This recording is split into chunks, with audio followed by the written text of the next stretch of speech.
주님이 비유를 하신 가라지의 비유를 왜 기독교는 예정론으로 해석할 수밖에 없을까? 지난번에도 이미 정리해 드렸습니다만은 본문에서 보시는 것처럼 가라지는 예정론으로 해석할 수 있는 문제가 아니에요. 가라지는 주님이 뭐라고 그러세요? 마귀가 심었다. 영적인 거지 그걸 육적으로 예정했다, 안 했다. 그렇게 가라지를 해석할 수 있는 건 전혀 아니에요. 그럼에도 불구하고 오직 성경, 오직 예수, 오직 믿음이라는 개신교의 신학은 왜 그걸 가라지를 예정론으로 해석했을까? 우선 여러분이 아셔야 될 거는 여러분은 그냥 교회에 나가서 예배드리고 은혜 받고 그럼 됐다 그렇게 생각하시지만 실제로 기독교의 신학은 지구상에 존재하는 개신교의 신학은 둘밖에 없어요. 요한 칼빈의 예정론과 요한 웨슬레의 의지론 둘 중에 하나예요. 그러니까 여러분들은 이게 예정론인지 의지론인지 모르고 그냥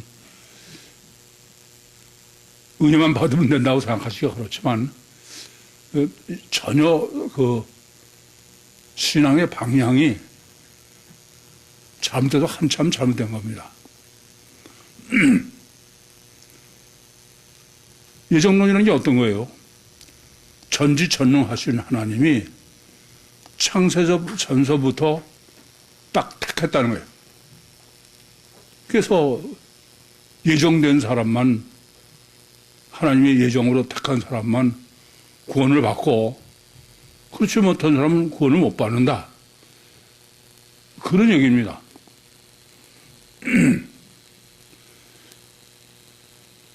그 예정론의 논리를 가장 요약해서 정립한 것 중에 튜립이라는 이론이 있어요. 이 튜립이라는 건 어떤 이론이냐? 총체적으로 타락하다. 인간은 완전히 타락을 했기 때문에 자기 스스로는 구원받을 능력도 없고 할 수가 없는 사람들이다. 토탈 커럽션이에요.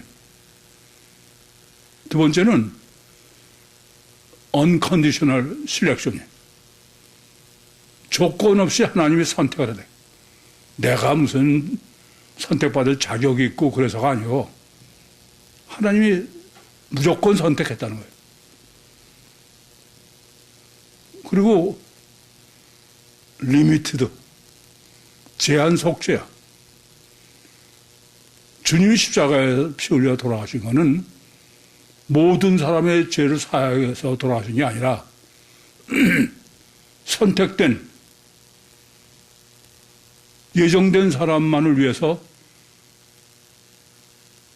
피를 흘리고 돌아가셨다. 그 왜 예정을 했으면은 그만하면 대체 왜 꼭 예수 피가 필요하냐? 인간은 전적으로 타락했기 때문에 죄 사함이 필요하다.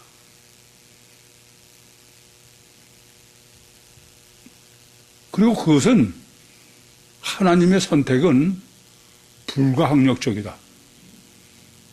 내가 거절한다고 해서 되는 게 아니야. 하나님 선택하시면 그건 선택된 대로 될 수밖에 없다. 그래서 그 은혜에 감사해서 우리가 평생 자범죄를 끊고 자르고 철력전처럼 노력해서 그렇게 해서 거룩한 사람이 되어 천국에 들어가야 된다. 그게 예정론의 핵심입니다.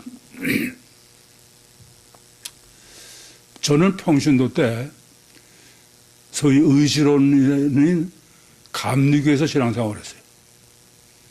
그리고 그 당시에는 그게 감리교의 의지론인지 장로교의 예정론인지는 모르고 그냥 감리교를 다니다가 신학을 하게 됐죠. 근데 그 신학은 장로교 신학을 한 거예요. 이 장로교 신학을 하니까 제일 먼저 요한 칼빈의 예정론부터 시작하는 거예요. 저는 거기서도 부딪혔죠. 아니, 하나님이 전적으로 예정하셨으면 왜 피가 필요하냐. 그래서 뭐 논리를 전개하는 걸 들어보면 그건 뭐 생각도 못하고 제가 보면 맹신맹종이야. 그런데 전 세계에서 가장 완전하고 보수적인 신학이라고 여기는 것은 요한 칼빈의 예정론입니다. 그 정파가 어디가 됐든 간에. 그리고 또 하나는 이제 요한 칼빈의, 웨슬리의 의지론이에요.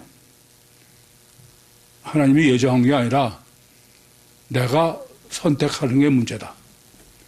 예, 그래서 의지가, 자기 인간의 의지가 절대다. 그게 자유신학인 거예요.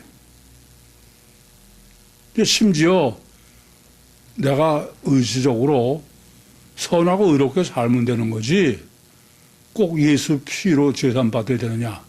지금 그런 포스트 모더니즘의 자유신학의 근본은 바로 감리교가 근원인 거예요. 개신교로는.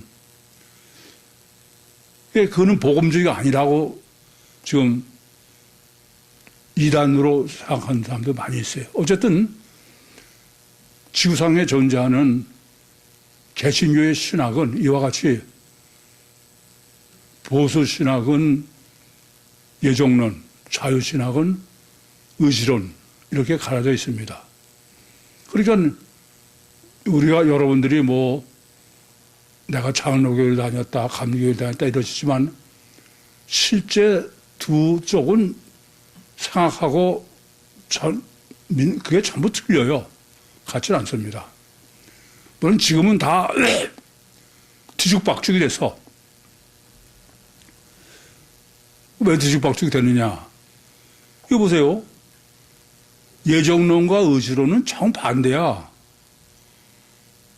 그러니까 예정론자들은 의지론이 뭐 이단이라고 그러고 의지론자들은 예정론자는 저거는 뭐 완전히 맹신맹종이다 그러고 그러면서도 서로 실제로는 부흥사가 뭐 감리교 부흥사가 장로에 와서도 하고 장로교 부흥사가 감리교에 와서도 하고 그래요.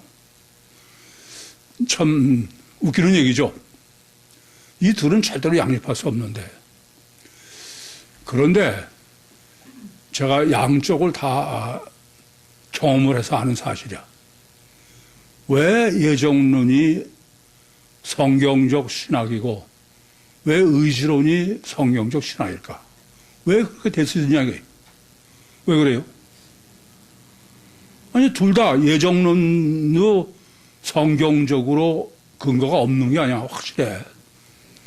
예컨대 유대교인의 선민사상, 순혈주의는 철저하게 예정론이야. 그 성경적으로 모순이 아니죠, 전혀.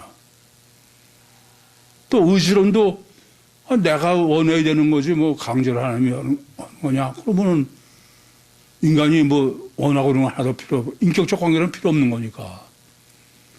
근데 둘 다 성경적이지 성경적이 아니지 않다. 그런데 왜 둘 다 정반대 논리를 전개하냐. 이거부터 명확하게 아셔야 돼. 왜 그래요? 이걸 아셔야 돼. 예정론도 성경적인데 제 표현대로는 다리지 코끼리가 아니야. 이게 부분으로 보면 맞아. 틀림없이 맞습니다. 의지론도 다리지 코끼리가 아니야. 틀림없이 맞아. 둘을 갖다 놓으면 모순이 되는 거야. 한마디로 말씀드리면 코끼리가 못 돼서 그래. 따라서 그러면 성경적인 구원론, 성경적인 신학은 뭐이 되느냐? 당연히 코끼리이죠. 성경 전체에 모순이 없어야지. 한쪽 다리는 모순이 없는데 단쪽 다리에는 모순이 있어. 그렇다고 그것이 다리로서 성경의 근거가 있다고 해서 둘 다 맞다. 그건 말이 안 되는 얘기죠. 참 한심하게는 참 놀랐는데 그런 생각 자체를 못하는 거예요, 전혀. 어떻게 저럴 수가 있을까? 그럴 정도로. 예정론자나 의지론자가 똑같이 그래. 자기들만 맞다고만 우기는 거야. 저는 양쪽으로 다 했으니까 예정론자가 맞는 사람한테 야, 성경이 이렇지 않냐. 그러면 궤변을 통해. 또 의지론자한테 여기도 있지 않냐. 그러면 또 마찬가지야. 그러니까 틀린 것을 정당화하는 괴상한 논리는 꽤 확립해가지고 있는 거야. 그러니까 코끼리 되기는 제가 볼 때는 영원히 틀린 거죠. 그러면 성경 전체의 코끼리 신학은 뭘까? 그러니까 생각해 보세요. 예정론과 의지론밖에 없을 만해. 그렇죠? 그럼 성경 전체의 코끼리의 신학은 뭐이 되느냐 이거야. 제가 장로교에서 신학을 포기하고 침례교로 갈 때는 전 굉장히 꿈에 부풀어 있었어. 왜냐하면은 성경 전체에 통일된 코끼리의 구원론은 침례론이야. 그러니까 예정론이나 의지론은 전부 자범죄 세례론이에요. 자범죄를 세례로 죄를 씻어 구원받는다는 논리고, 침례는 죄를 씻는 게 아니잖아요. 요한복음 3장 5절 말씀처럼 물과 성령으로 나는 거예요. 침수할 때 과거에 나는 죽고 물에서 올라올 때 성령으로 새로 태어나는 거예요. 근데 침례로 가면서는 야, 침례교 신학이 성경적 신학이다. 그런 기대를 하고 갔어요. 근데 더 초원이가 없는 거는 침례교에 가보니까 세례는 하지 않고 침례식을 해. 세례파들도 세례 받으면 구원받다 그래. 여러분도 잘 아시죠? 그래서 임종 죽기 전에 꼭 세례를 주고 그러지 않습니까? 마찬가지로 침례교도 꼭 침례를 받아야 구원받는 거로 해. 꼭 침례 받거나 세례를 받아야 구원이 아니라 구원의 실제다 이겁니다. 그러면 행위는 침례로 하고, 근데 문제는 구원은 여전히 자범죄에 이해돼요? 세례야. 죄 사함이야. 그러니 뭐 침례교로 하나만 하죠. 아마 근본적으로 얘기하면은 침례교는 정말 잘못을 해도 더 크게 잘못한 게 아니야. 저를 이단으로 제명한 거는 침례교 역사의 치명적 약점이야.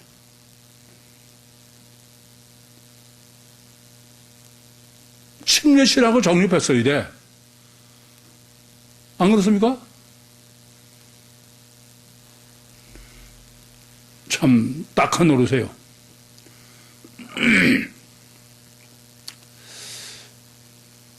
이 가라지 예정론의 문제는 아까도 말씀드렸습니다마는 이것은 영적인 거지 육적인 게 아니에요. 오늘 보면 중요한 거는 이 씨 뿌리는 비유도 같은 것을 두 번 반복하는 건 보통 강조법이 아니죠. 근데 이 가라지 비유도 24절에서 30절에 한번 계시하셔서 정립했고, 또 오늘 36절에서 43절에 또 가라지 비유 똑같은 걸 한 거예요. 같은 걸 두 번 반복하는 거는 거의 성경에 없는 일이죠. 보통 강조법이 아니에요. 그런데 오늘 본문을 정립하면서 뭐가 꼭 우리가 바로 정립해야 될 문제는 24절에서 30절의 가라지의 비유와 지금 36절에서 43절의 가라지의 비유는 같지 않아요. 다르다 이겁니다. 같은데 다르다 이거예요. 근데 뭐가 같고 뭐가 다르냐? 간단하게 말씀드리면 24절에서 30절의 가라지의 비유는 창조론적 해석을 해야 돼요. 그리고 오늘 가라지의 비유는 종말론적 해석을 해야 됩니다. 다르게 말하면 가라지로 창조론과 종말 심판을 한 선상에 놓고 정립하라 이런 얘기입니다.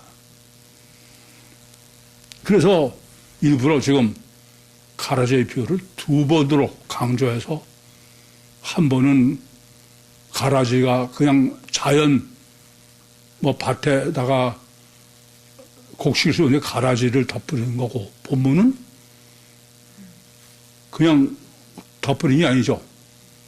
밭이 아니라 마귀가 뿌렸으니까 그건 뭐예요? 사람이지. 그래서 본문은 창조론과 천지창조론과 종말 심판론을 한꺼번에 정립해라. 그러면 이거는 성경 전체죠.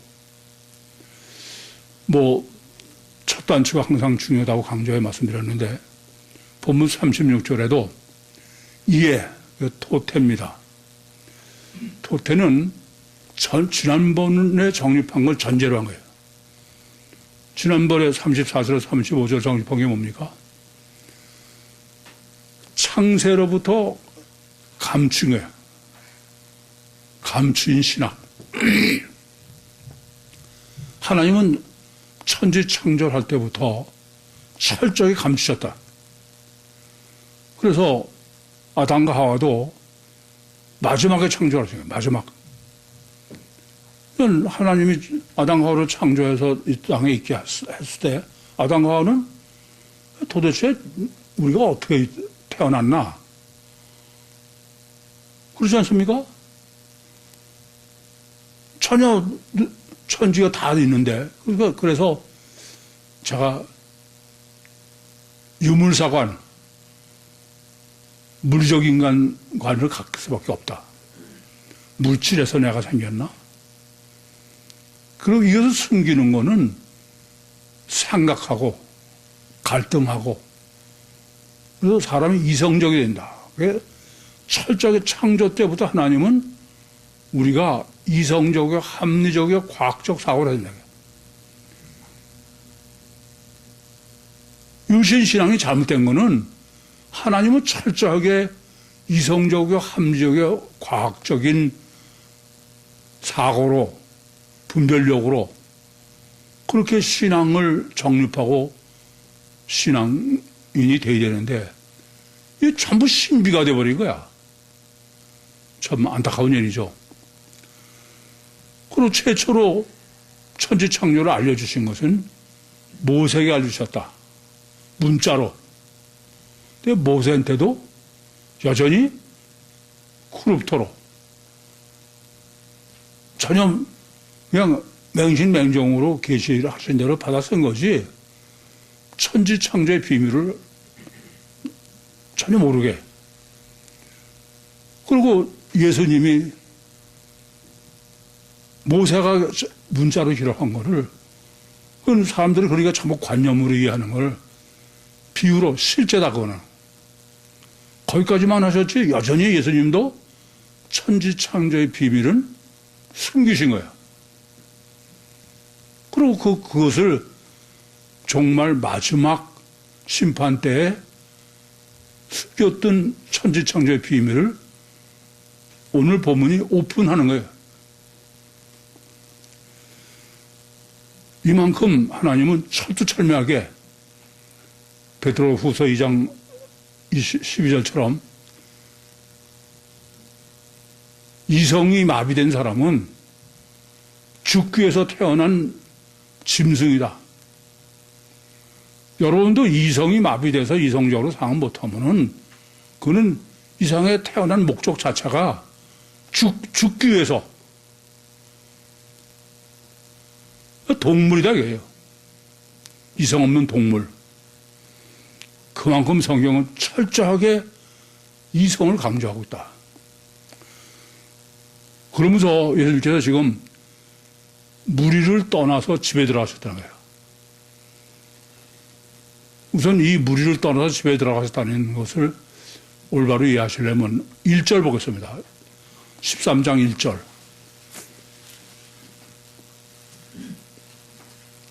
시작.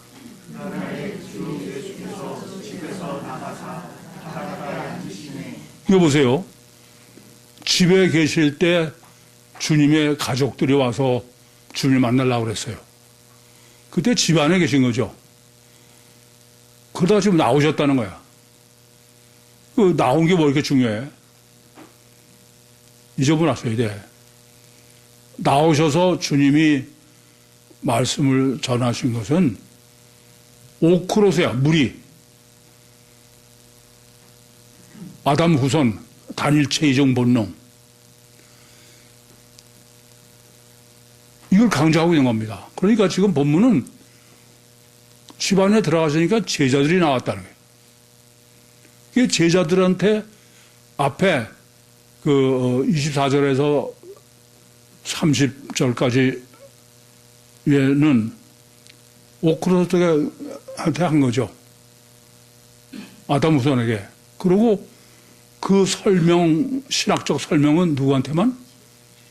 제자들한테만. 그러니까 의미적으로 오크로스는 단일체고 제자들은 이중체다. 그런 의미가 돼요. 이게 구별입니다. 성경은 구별 신학을 정립하지 못하면은 주님의 사역을 바로 이해 못해. 이제 오늘 본문에서 명확하게 알 수 있는 거는 주님은 이중 사역을 하셨어요. 어떤 이중 사역을 하셨는지 하면은 아담 후손, 단일체의 원죄를 범한 사람들을 위한 사역과 그것에 대한 설명, 신학은 따로 제자들에게만. 그래서 마태복음 5장 1절과 2절에도 주님께서 무리를 보시고 아담 후손들이죠. 산에 올라가 앉으시니 제자들이 나오니라. 그러니까 산상복음은 제자들한테만 하신 거예요. 이렇게 이중 사역을 하시는데 그러기 위해서는 철저하게 어떻게 하셨냐? 구별하세요. 학이요 수탁이에요. 성경은 이렇게 아담 후손에다 대고선 그냥 알아듣지도 못하는 거를 전부 설명하고 그런 게 아니야. 예를 들면은 이스라엘을 애굽에서 출애굽을 시켰어요. 홍해를 건넜습니다. 의미가 무슨 의미냐면 애굽 사람들은 이방인이죠. 아담 후손이야. 그래서 이스라엘을 구별한 거야. 그래서 이렇게 홍해를 건너온 다음에야 하나님은 이스라엘에게 말씀을 주신 거예요. 이해되시죠? 이게 철저히 구별이다. 그래서 교회라는 게 무슨 뜻이에요? 교회. 에클레시아예요. 에클레시아라는 칼레오, 세상에서 불러냈다. 여러분들은 단일체의 아담 후손에서 불러내서 구별된 이중체의 가치관을 가진 사람들이라는 뜻이야. 아시겠어요? 근데도 단일체의 가치관을 가지고 있으면 이거 잘못한 교회 온 게 아니라 도로 나가요. 이렇게 먼저 철저하게 구별을 하신다. 그래서 이중사역은 이와 같이 단일체를 위한 모든 사람을 구원하기 위해서 오셨으니까 단일체에 대한 사역과 영적인 사역이라고 얘기할 수 있죠. 보면 제자들. 이걸 모르시면 주님의 사역을 둘을 막 여기 걸 저기다 적용하고 그러니까 전혀 무슨 말인지 모르는 거예요. 그래서 주님은 이중체 사역을, 왜 이중체 사역을 하시느냐? 이게 쿠룹토, 숨기신 근본이야. 천지를 창조하신 근본이에요. 그 지금 곡식과 가라지와 곡식을 같이, 지금 사람들은 가라지를 뽑을까요? 그랬더니 놔둬라. 추수 때까지. 그러니까 곡식 사역과 가라지 사역을 같이 하신다. 그런 의미가 되죠. 이해됩니까? 무슨 말인지? 이걸 모르시면은 천지 창조의 신학을 전혀 모르는 사람이야. 그러니까 예정론 같은 웃기는 짓을 하는 거죠. 오크로스와 제자들, 원젤범한 사람과 단일체와 이중체. 그걸 같이, 만약에 가르치를 다 뽑아 그러면은 이중체가 없으면 세상은 다 멸망하고 끝났겠죠. 근데 하나님 주님은 종말 때까지 같이 자라게 놔둬라. 그거를 성경적이고 과학적으로 이성적으로 완벽하게 정립하라 이게. 이런 하나님의 역사의 원리를. 그게 본문의 뜻이다 이겁니다. 그게 뭐냐면 천국이에요. 지금 마태복음 3장 1절부터 이후는 전부 예수님이 천국 비유를 하신 거야. 근데 천국은 천상 천국 있고 지상 천국이 있지 무조건 천국이 아니야. 그래서 먼저 천국이 어떤 것을 천국이라고 그러냐. 천국은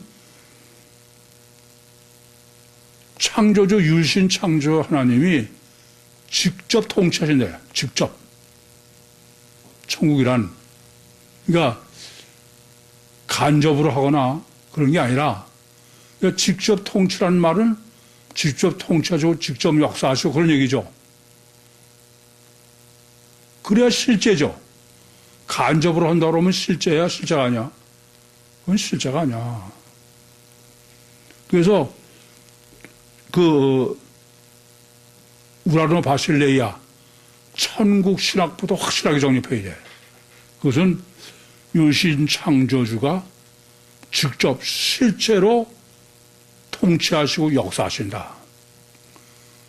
그래서 하나님은 실제로는 천국 보좌에 계시면서도 실제로 우리를 통치하고 관리하신다는 것을 계시하신 게 엘로힘과 여호와죠.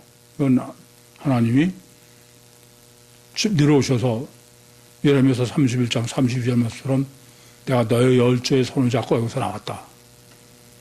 그러다가 직접 임마누엘하는. 그러니까 이렇게 하나님이 천국으로 계시하시는 세상도 우리는 그냥 천상 천국에만 하늘에 있는 천국만 천국으로 생각하는데 세상도 천국이다. 그러시는 것은 하나님이 직접 통치하신다.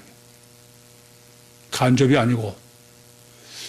이건 제가 이렇게 강조해 드리지만 실제로 여러분들은 그 믿음이 없어. 보이지 않으니까. 그래서 지난번에도 하나님은 이중체다. 오른손은 천국을 통치하시고 왼손은 세상 육체를 통치하신다. 그럼 천상 천국은 어떤 데냐? 지금 이게 중요한 거는 천국이 둘이다 이겁니다. 하나는 천상, 하늘에 있는 천국이고 하나는 세상에 있는 천국이다 이겁니다. 여러분은 하늘에 있는 천국이 어떤 데라고 생각하죠? 네?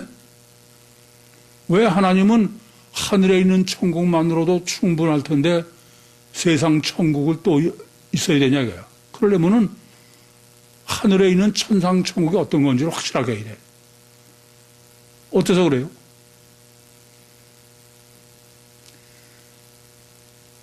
뭐 세미나 때도 제가 강조하고 다 말씀드렸는데도 제가 보면은 그냥 소리만 듣는 거지 그건 이해하거나 그런 사람 없는 것 같아. 천상 천국은 어떤 곳이냐? 거기는 시간과 공간을 초월한 세상이야. 아시겠어요? 고린도 후서 4장 18절 말씀처럼 보이는 건 잠깐이요 보이지 않는 건 영원한 것이다. 이게 시간과 공간을 초월한 세계이기 때문에 영의 세계라고 그러죠, 우리는. 초월적 세계예요. 초월적 세계라는 거는 불변태야. 변할 수가 없는 거야. 완전한 거야. 영원 무궁한 거예요. 그게 천상천국의 실제다. 그럴 말씀입니다. 이 점이 절대로 중요해. 천국은 거기 가서 변화가나 그런 거 없어. 발전 그런 거 없어요. 그건 완성태요, 완전태요, 불변태요, 끝이 없는 영원한 세계예요. 그러니까 창세기 1장 1절 전, 아니 제가 태초에 하나님이 하늘과 땅을 창조하셨다. 그러면 하늘과 땅을 창조하시기 전에 뭐가 있냐? 천국밖에 없는 거야. 이해되죠? 또 계시록 20장 11절 땅과 하늘이 피하여 간 데 없다.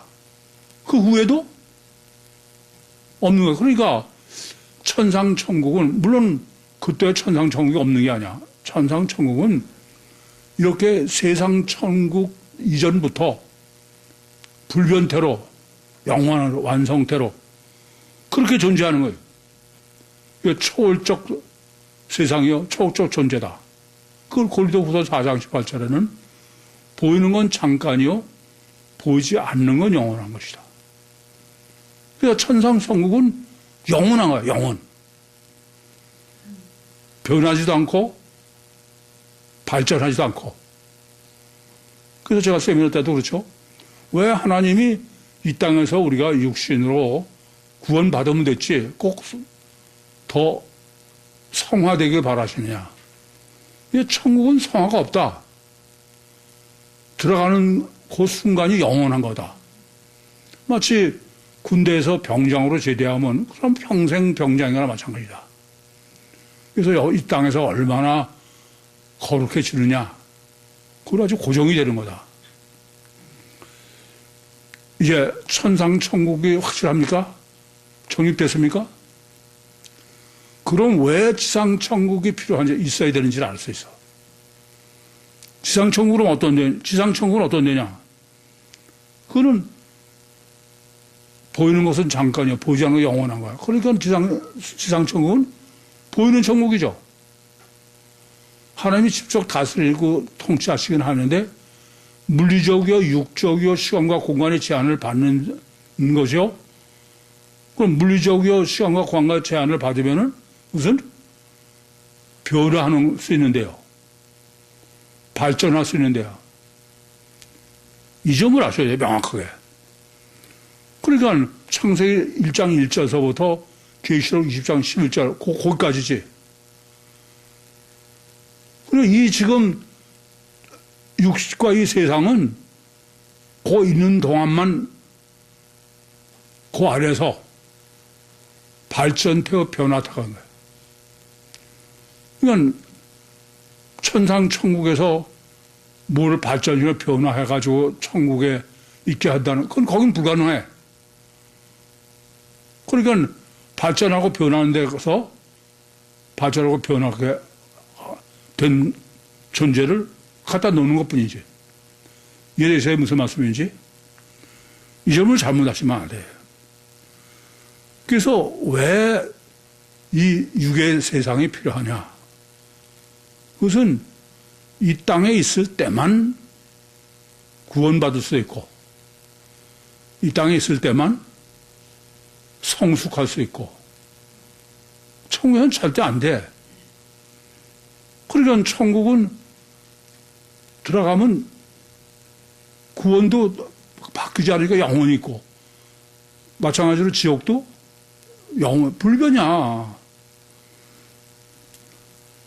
이해되십니까?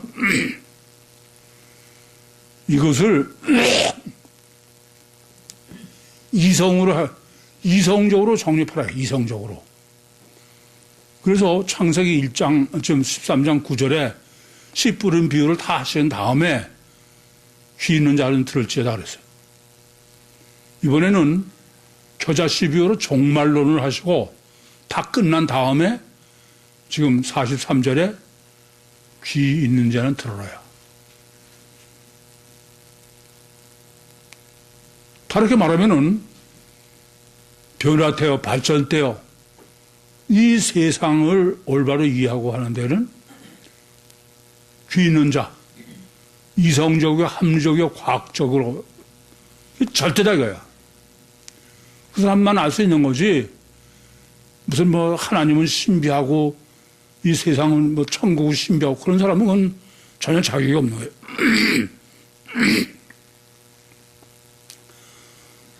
그래서 9절에 귀 있는 자는 들으라는 뭐냐면 지상천국이에요. 지상천국.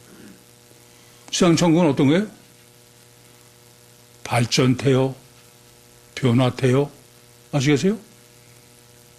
43절에 귀 있는 자는 들으라는 이젠 불변되어 이해되시죠? 그래서 본문은 창조부터 인류 역사 끝나는 그러니까 창세기 1장 1절서부터 계시록 20장 11절까지를 두 가르자의 비유로 완전히 창조론과 율신 창조론과 율신 지옥 심판론을 한 선상에서 한 줌에서 딱 정립해가지고 있어요. 보통 중요한 게 아니죠. 이게 안 되니까 뭐 전혀 말 같지도 않은 구원론과 심판론이 세상을 어지럽게 하는 거야. 그래서 귀 있는 자는 들어라. 귀 있는 자는 그러니까 9절에 귀 있는 자는 천지 창조를 이성적으로 이해하라 이런 얘기죠. 아시겠습니까? 그러면 이성적으로 이해하려면 어떻게 하느냐. 왜 율신, 아니 천상천국이라는 데는 뭐 하나님이 일부러 그런 게 아니야. 거기는 우리는 모르지만 그냥 있는 거야. 근데 왜 율신 창조주가 이 땅에 지상천국 천지를 창조하셨냐 이거야. 그 이유와 목적이 도대체 뭐냐 이거야. 하나님의 뜻이 뭐냐 이거야. 그걸 귀 있는 자는 들으라 이겁니다. 그러면 1절부터 9절은 천지 창조. 왜 천지를, 그건 자연과학으로 이해해. 밭에다 씨를 심었더니 뭐 밭에 따라 들이고 열매가 맺고 아시겠죠? 그리고 그걸 숨기셔서 천지 창조를 이유를 숨긴 거죠. 왜요? 이성적으로 생각하고 귀가 있을 때까지 놔둔 거야. 종말 심판 때까지 그때 가서 오픈하는 거예요. 그만큼 이성적이요, 합리적이요, 과학적이에요. 그것이 완전한 끝없는 영원한 이성이 있어야 돼요. 영원한 합리. 그럼 왜 그럴까요? 하나님이 천지를 창조하신 걸 이성적으로 생각하면 왜 그러셨어? 그건 하나님의 뜻과 목적, 이유와는 하나님의 목적을 이루려고 하는 거지 왜 심심해서 창조하신 게 아니야. 아니 지금 창조론과 종말 심판론을 같이 지금 놓고선 하라고 그러시는 거는 한번 내가 여쭤볼게. 하나님이 천지를 창조하신 이유와 목적이 없으면은 종말의 심판이 있어요, 없어요? 그럼 종말 심판이 없는 거야. 무슨 기준으로 해? 근데 하나님은 내가 지금 이성으로 생각해요. 하나님이 창조하신 이유와 목적에 합하면 구워지고, 안 맞으면 지옥이다 된 얘기야. 그게 이성과 합리적인 거죠. 이해돼요? 무슨 말씀하세요? 그러면 천지 창조를 무슨 신학으로 정립해야 돼? 7일 창조로 해야 돼. 7일 창조로. 6일 창조로 하면 하나님이 창조하신 이유와 목적이 하나도 없어.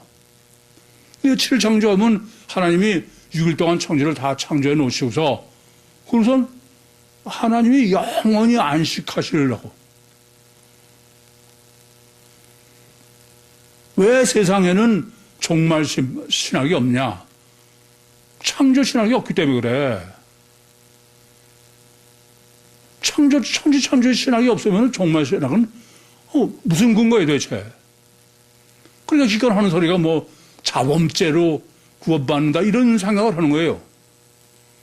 그래서 죽기 전에 뭐 세례 받으면 구원받는다 그런 미친 소리를 하는 거지. 그래서 지상 천국의 창조, 왜 이 땅을 창조해야 되느냐?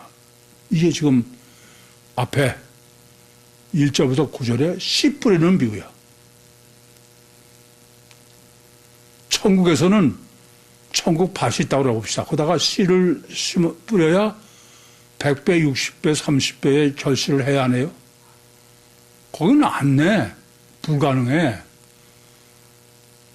근데 이 땅에서는 씨 하나 심어서 변하고, 이해돼요?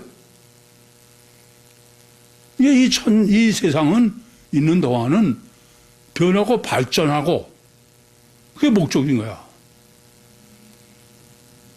천상천국에서는 전혀 불가능한 거야. 그러니까 요한복음 3장 16절 그래. 하나님이 세상을 이처럼 사랑하사.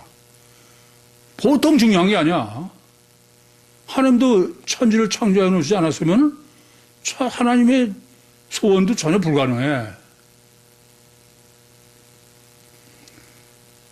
그래서 귀 있는 자는 들으라는 뭐냐면은 7일 창조론을 정립해라. 그게 귀 있는 자지. 저는 본문을 정립하면서도 감옥에서 이것 때문에 얼마나 고민했는지 몰라. 이게 결정적인 거는 하나님의 호칭을 완전히 엘로힘으로 한 거야. 7일까지. 그래서 구원도 이 땅에서는 변하니까 요한복음 마태복음 5장 25절에 길에서 사와라. 육신으로 있는 동안만이 구원받을 수 있어. 이 땅에서밖에 안 돼. 연옥소리라는 거는 왜 문제는 뭐냐면 창조론이 안 돼서 그래. 그래서 내생명 성경에도 우리가 앞에 권두서에 7일 창조라 이거 절대로 그건 안 된다. 7일 창조 아니면. 이해됩니까? 이제 두 번째는 귀 있는 자는 사람 창조의 신학을 해요. 사람 창조에. 저는 아주 본문을 정립하면서 야, 하나님은 정말 완벽하게 계시하셨구나. 놀랬어. 천지 지상 천국의 천지를 창조하시는 것은 아까도 말씀드렸지만 여기만은 이 세상만이 변화되고 발전돼야. 그래서 씨를 하나 심었더니 그 씨가 60배, 100배, 60배, 30배 했다. 그리고 아무래도 읽지만은 지금 방금 말씀드렸지만 우리가 천상천국과 지상천국을 대비해서 생각해보면 이건 천상천국에서는 전혀 불가능한 거야. 그래, 안 그래요? 이 점을 먼저 바로 이해하셔야 돼. 그래서 이 지상천국의 자연과학은 어떠냐면 이 땅에 밭에다가 씨를 심었죠.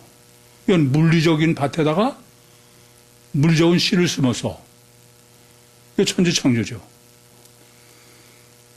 그것이 지금 1절부터 9절에 그 설명하는 것도 이 땅만이 변화되고 발전되기 때문에 그렇다. 근데 사람 창조는 어떻게 하셨느냐? 이게 기가 막힌 거야. 사람 창조는 사람을 육체 우선 이중체요, 주체는 영이 되게 하셔서. 그건 뭐 더 길게 설명 안 드리겠습니다. 그럼 육체 우선이 뭐냐? 땅이야, 밭. 아니, 씨가 밭 속에 떨어서 밭 속에 들어있지 않습니까? 거기서 싹이 트고 난 거 아니에요? 그것처럼 사람은 육체 우선이라는 밭. 그 물리적이죠. 거기에 보통 씨는 물리적 씨를 심어서. 근데 사람의 밭에는 물리적 씨가 아니고 뭐예요? 영적 씨. 그냥 밭도 이중체인 것처럼 사람도 이중체. 밭의 주체가 밭이 아니잖아요. 뭐예요? 씨인 것처럼. 인간도 육체우선 이중체의 유구선이라는 밭에 하나님의 천국의 영을 씨로 심은 거야. 그러니까 주체가 영이죠. 이중체죠. 그래서 육을 통해서 씨가 자라게. 뭐 여러분 이건 다 설명할 필요가 없어. 여러분이 가서 이걸 다 천천히 생각해봐.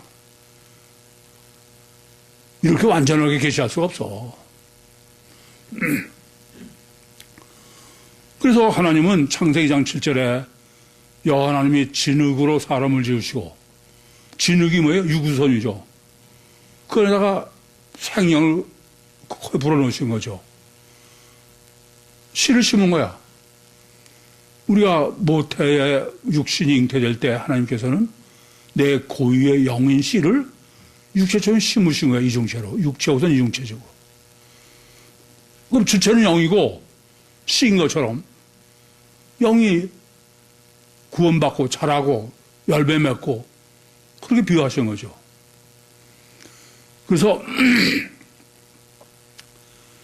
그 자연에 때는 1절부터 9절에 하시고 그 설명도 사람으로 하셨지만 지금 사람 밭에는 어떻게 하셨냐? 그 씨를 뭐로 했냐? 겨자씨로 해요. 겨자씨. 누룩 하세요. 누룩. 유구선 밭에 심은 씨가 겨자씨 누룩이요. 또 하나는 가라지야. 그러니까 이거를 예정론으로 해석하는 사람은 천지창조나 사람 창조의 신학을 전혀 모르는 사람이에요. 그래서 귀 있는 자는 들으라는 뭐냐면은 아까도 말씀드렸지만 인간은 이성이 아니면 그건 절대로 하나님이고 천국 가는 거 아예 불가능해. 그래서 베드로후서 2장 12절도 죽기 위해서 태어난 이성 없는 짐승이라고 하는데 하나님은 인간이 이성이요 합리적이고 과학적인 사고를 하는데 총력을 기울이신 거야. 그러니까 육체에서 이중체의 주체가 영이야. 근데 그 육과 영은 왼수지간이에요. 모순과 갈등 때문에 생각하고 분별력이 그건 뭐 절대야. 근데 그것도 모자라서 천지창조를 다 숨기신 거예요. 생각하고 분별하고 하라게. 내가 여러분들 목회하면서 이게 도저히 안 돼, 그냥. 아예 생각을 안 해. 저희는 생각이라고 할 때 그건 생각이 아니야. 참 안타까워. 그래서 이 가라지는 어떤 거냐, 이렇게 생각해보세요. 천국에서는 가라지는 있을 수가 없어. 근데 이 세상에는 발전되고 변화되니까 가라지가 가다가 회계에서 바뀔 수 있잖아요. 그래, 안 그래요? 이 세상 이게 찰때인 거야. 그래서 가라지 뽑지 말라는 거예요. 더 나아가서는 앞에 가라지를 말씀하실 때 그 원수가 덧부렸다고 그래. 원죄죠. 주님이 육체 우선 속에 내 영을 잉태해서 하는데 마귀가 덧부는 거야. 그 안에 마귀가 같이 있는 거죠. 근데 그 종말 때까지 같이 가게 놔두시는 거예요. 왜 그러냐? 이것도 굉장히 중요해요. 우리는 왜 하나님이 선악과를 맞성이냐? 원죄가 잘못하시는 거예요. 마귀는, 원죄는 불에다가 기름을 부은 거야. 갈등을 더하게. 무슨 말씀 하시겠어요? 분별을 더 제대로 하게. 제가 목하면서 보면은 고난당하지 않고선 분별력 잘하는 사람 못 봐서. 애들도 뭐 병 들어서 애들이 그냥 감기 들고 이러고 나면 볼 것도 없어. 얼마나 영리해지는지 몰라. 그게 욥기입니다. 욥기는 기꺼운 고난을 당해서. 근데 거기서 친구들이라는 게 뭐예요? 덧불인 거야. 불난집에 부채질을 하는 거죠. 그래서 관념으로만 알던 하나님을 욥기 42장 5절에 죽게 되는 내가 귀로 듣기만 하였더니 이제는 주를 눈으로 배웁나이다. 가라지도 같이 자라야 되고 원죄도 꼭 있어야 되고 마귀도 꼭 있어야 돼. 이해되십니까? 참 놀라우신 하나님의 섭리다. 이렇게 해서 지금 본문은 천지창조부터 정말 심판이야. 완전 한 줌으로 끝내라 이거죠. 그래서 종말 심판론을 정립해야 돼. 종말 심판이는 어때야 종말 심판이 있어요? 창조의 신학이 있어야 종말의 심판이 있는 거야. 창조의 신학이 없으면 그냥 있다가 그냥 없어 끝나는 거야. 심판 없이. 그런데 하나님이 창조하신 이유와 목적이 있어. 근데 그 이유와 목적과 일치하면 구원받는 거고, 일치하지 않으면 그건 지옥 가는 거, 심판하는 거죠. 기준이 이해되십니까? 제가 보면은, 뭐 여러분 이미 다 아셔. 지금 지구상에는 창조론을 7창조로 정립한 데가 아무도 없어. 그러니까 심판론도 없는 거죠. 심판은 없으니까는 그래도 성경은 심판이 있다고 그러니까 자범죄로 하는 거야. 참 어처구니가 없어.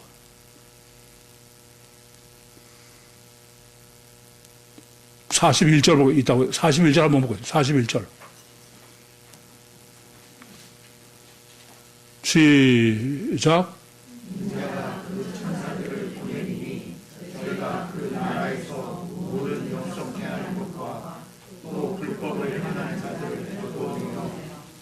이거 보세요. 지옥 심판의 대상을 보면 딱 둘만 얘기해. 하나는 뭐예요? 스칸달리조야. 왜 스칸달리조가 지옥 심판이에요?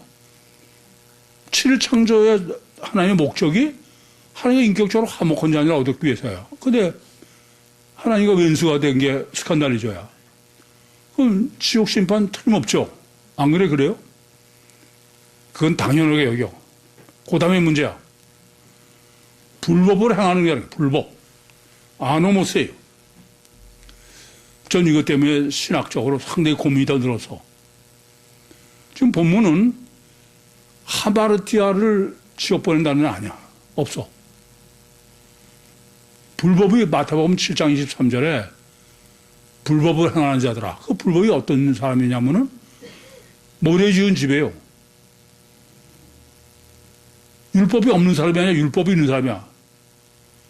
있는데 율법을 어떻게 지켜요? 율신 종교를 지키는 거야. 단일체로. 그 사람이 지옥 간다는 거야. 그러면 무슨 문제가 생겼냐? 그럼 성경 모르고선 살다가 죽는 사람은 하나님 못 믿고 죽어. 그러면 그 사람들은 과연 지옥 갈 거냐? 그게 문제가 생겨요, 나한테는. 여러분들은 예수 천당 불신 지옥 웃긴 들어지 마. 성경을 갖고 있으면서도 단일체의 자범죄 구원론을 가진 사람은 예외 없어, 그건.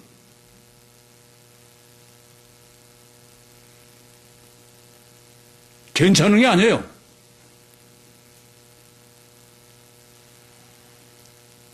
차라리 교회 안 나오고 몰랐으면 그냥 그래. 만약에 하마르디아도 지옥 보낼 것 같으면 역성케 하는 자와 불법을 하는 자와 하마르디아도 그래야 되죠. 그건 없잖아.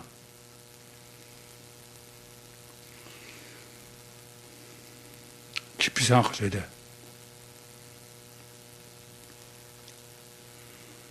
그래서 천상 천국 마지막 심판은 굉장히 불변태야. 영원히 천국이냐, 뭐 영원히 지옥이냐야. 바뀌는 건 없는 거예요.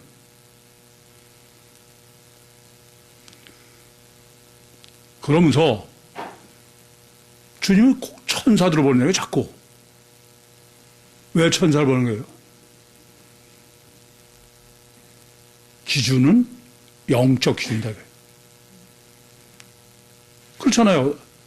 스칸달리저도 영적 기준이고 아노모스도 영적 기준이야. 이 점을 아셔야 돼. 뭐 그런 거지 무슨 욥기 35장 5절부터 7절처럼 야 너희가 이 땅에서 선을 하거나 의를 하거나 죄를 짓거나 그게 도대체 하나님에게 무슨 상관이냐. 근데 거기다가 무슨 죽기 전에 무슨 세례받고 구원받는다는 미친 소리인 거야. 이거 아주 열이 나 죽겠어 그냥.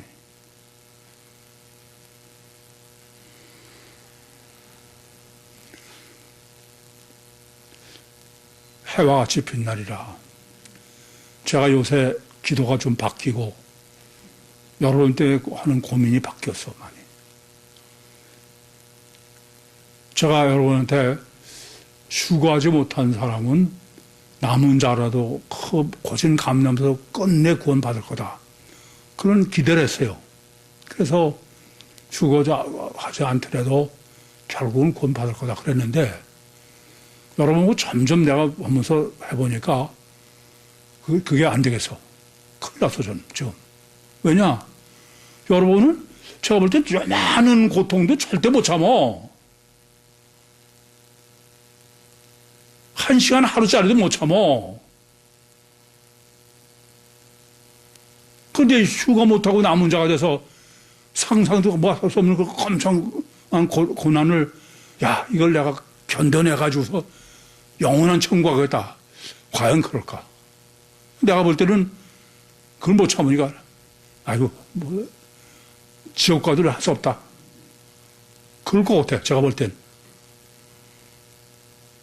큰일 나서.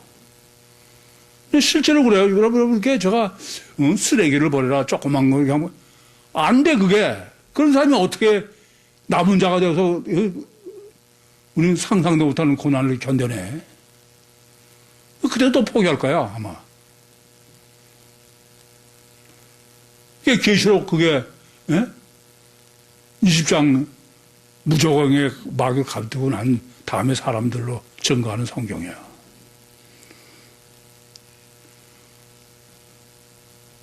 그래서 꼭 휴가해야 돼. 지금 휴가하려면은 실제로 휴가는 육체를 얼마나 부인하냐야. 근데 지금 여러분이 당하는 고난이라는 것은 고린도전서 10장 13절에 기록하는 것처럼 너희가 감당할 만한 시험만 하셔. 그것이 너무 무겁다고 싶으면 피할 줄 알려주셔. 거기서 감당해내고서는 휴거를 해야지.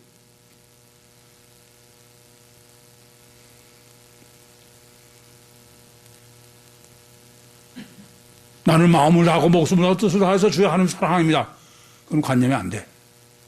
실제는 내가 얼마나 육체를 포기하는 감당할 시험만 허락하셨을 때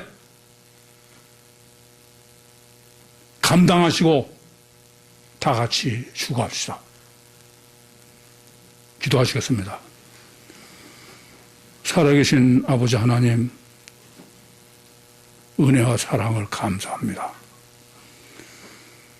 여기까지 인도하시고 역사하시고 말씀하신 주님, 은혜를 더해 주셔서 감당할 시험을 감당케 하시고 한 사람도 나고자가 없이 주님 소원대로 휴가하는 믿음으로 승리케 해 주시옵소서. 예수님의 이름으로 기도하옵나이다. 아멘.